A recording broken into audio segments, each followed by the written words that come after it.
गडकरी की रीढ़ की हड्डी न जाने कौन से कैल्शियम से बनी है जो मोदी के सामने झुकती ही नहीं है। संसद का कल का ये सीन देखिए जरा। नरेंद्र मोदी के गिरे हुए कागज उठाने के लिए रेल मंत्री अश्विनी वैष्णव की रीढ़ की हड्डी अंग्रेजी का यू बनी जा रही है। बाकी सांसद एक बार मोदी से हाथ मिलाकर धन्य हो जाना चाहते हैं, कुछ तो मोदी की शान में झुके जा रहे हैं। लेकिन संसद में मोदी की ही सीट शेयर करने वाले गडकरी साहब की बॉडी लैंग्वेज देखिए जरा। न मोदी को खुश करने की चाहत, न मोदी के आगे बिछ जाने की लालसा।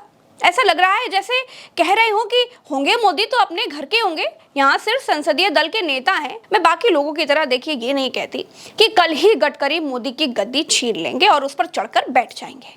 लेकिन दोस्तों ये जरूर कहूंगी कि राजनीति में ना कुछ भी असंभव नहीं है और राजनीति में छोटी छोटी घटनाएं बड़े बड़े बदलावों की तरफ इशारा करती हैं। ये बात सच है दोस्तों कि पिछले कुछ समय से भाजपा में एक ही नेता के भीतर रीढ़ की हड्डी नजर आ रही है और वो है गडकरी। आप मोदी के संसद में आगमन का ये वीडियो देखिए जरा। जब मोदी जी संसद में आ रहे थे तो तमाम सांसद उनको लिवाने के लिए दरवाजे तक जाते हैं। छोटे मोटे नेता नहीं, राजनीति को जिंदगी समर्पित कर चुके सांसद भी मोदी के आगे लौटते नजर आ रहे हैं। लेकिन गडकरी ऐसा नहीं करते।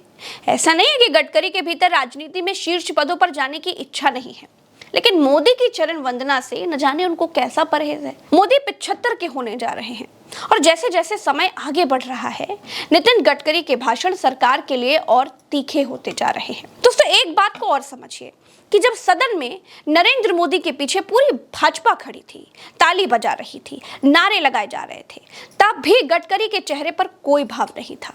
ऑपरेशन सिंदूर के पक्ष में खड़े होकर कई सांसदों ने मोदी मोदी किया, यहाँ तक कि एनडीए के गैर भाजपा सांसदों ने भी मोदी गान किया। अरे ललन सिंह जैसे नेता लोग तो सिर्फ लौटे नहीं, बाकी तो सब किया।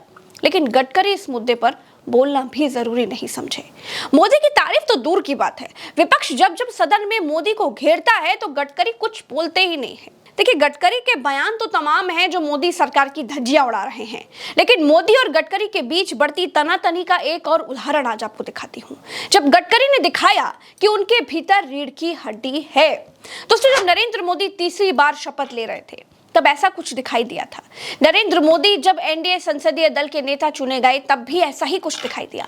और अब 2024 के बाद से नितिन गडकरी नरेंद्र मोदी का कोई लोड नहीं ले रहे हैं। नितिन गडकरी ने मंच से कहा कि उन्हें इंडिया गठबंधन ने प्रधानमंत्री पद का उम्मीदवार बनाने की पेशकश की थी।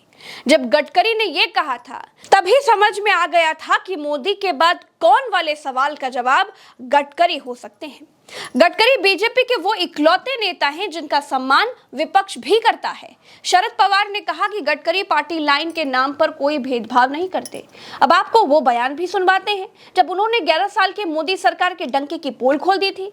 गडकरी ने कहा था कि पिछले 11 सालों में गरीबी बढ़ी है। धीरे धीरे गरीब बढ़ते जा रहे हैं और कुछ धनवान लोगों के हाथ में संपत्ति का केंद्रीयकरण हो रहा है, वो भी नहीं होना चाहिए। नितिन गडकरी नागपुर से आते हैं। नागपुर संघ की नर्सरी है। गडकरी संघ के बड़े करीबी हैं और संघ कहता है कि 75 साल की उम्र के बाद रिटायर हो जाना चाहिए। 75 वर्ष का आपने किया, लेकिन मैं इसका अर्थ जानता हूँ। 75 वर्ष की साल जब उड़ी जाती है तो उसका अर्थ ये होता है कि अब आपकी आयु हो गई, अब जरा बाजू हमको करने। इसी के कुछ दिनों के बाद ही नितिन गडकरी ने कह दिया कि सत्ता बड़ी निकम्मी होती है और ये याद रखना चाहिए कि सत्ता हमेशा नहीं रहती है। सत्ता, संपत्ति और सौंदर्य ये परमानेंट नहीं होता, क्षणभंगुर होता है। नरेंद्र मोदी 17 सितंबर को 75 बरस के पूरे हो जाएंगे। 75 बरस के फॉर्मूले पर ही आडवाणी, जोशी, नजमा हेपतुल्ला, रीता बहुगुणा जोशी, कलराज मिश्र जैसे न जाने कितने नेता मार्गदर्शक मंडल में भेज दिए गए। लेकिन मोदी जी के नाम पर अमित शाह कहते हैं कि नहीं जी नहीं, ऐसा तो कोई नियम ही नहीं है। मतलब नेता के हिसाब से बीजेपी में नियम भी बदलते हैं। खैर ऐसी चर्चा अक्सर सामने आती है कि नरेंद्र मोदी के बाद संघ की पहली पसंद नितिन गडकरी हैं। हाल फिलहाल में संघ और गडकरी के बयानों को जोड़कर देखिए तो दोनों की लाइन लगभग एक ही है। यानी मोदी भले ही खुद को जादूगर मानते हो, पूरी बीजेपी को कंट्रोल करते हो, लेकिन गडकरी पर उनका बस नहीं चलता। अब ऐसे में हर किसी के जहन में एक ही सवाल है कि आखिर 17 सितंबर को क्या होने वाला है। क्योंकि इन दिनों मोदी जी के सामने चुनौतियां कम नहीं है। बीजेपी अभी तक अपना राष्ट्रीय अध्यक्ष तक नहीं चुन पाई है, उपराष्ट्रपति नाम तक तय नहीं हो पा रहा है। कहा यह भी जा रहा है कि दोनों ही नियुक्तियां संघ की मर्जी से होंगी। ऐसे में 75 साल वाले रूल में अगर संघ भारी पड़ा तो नरेंद्र मोदी के लिए मुश्किलें छोटी नहीं होंगी, बड़ी बड़ी मुश्किलें हो सकती हैं। दोस्तों मेरे साथ फिलहाल इस वीडियो में इतना ही, हमें दीजिए इजाजत। उल्टा चश्मा यूसी को सब्सक्राइब जरूर कीजिएगा। अपनी प्रज्ञा के वीडियोस अगर आप देखना चाहते हैं, आप उसे इतना पसंद करते हैं तो चैनल को सब्सक्राइब करेंगे तो सारे वीडियोस आप तक पहले ही पहुंच जाएंगे। नमस्कार, धन्यवाद।